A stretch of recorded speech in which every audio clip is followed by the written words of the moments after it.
The United States will be slapping sanctions on more than 500 targets linked to Moscow in action marking 2 years since Russia began its invasion of Ukraine, the number 2 Treasury official told Reuters on Thursday.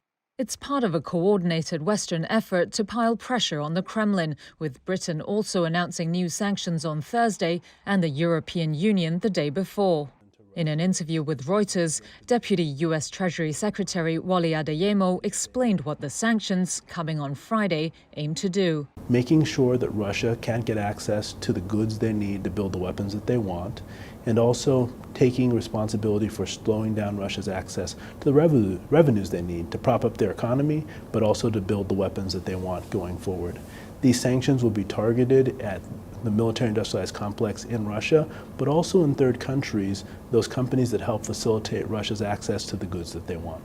U.S. President Joe Biden had earlier said major new sanctions were coming in response to the Ukraine invasion, as well as the death of Russian opposition leader Alexei Navalny, though Moscow has denied responsibility for what happened to him.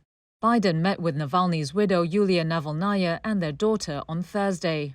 The White House said Biden expressed his admiration for Navalny's extraordinary courage and his legacy of fighting against corruption and for free and democratic Russia.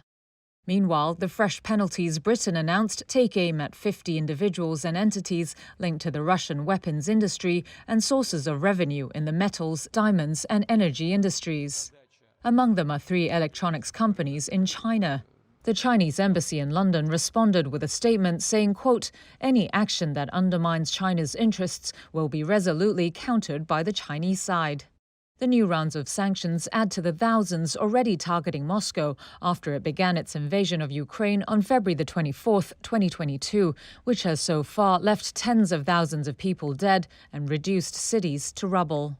Although Russia's economy has performed above expectations in the past 2 years, IMF spokesperson Julie Kozak said on Thursday it was, quote, "clear that Russia is now in a war economy." She pointed to its reliance on military spending to boost weapons production and government subsidies to prop up consumption, while inflation is rising in the country.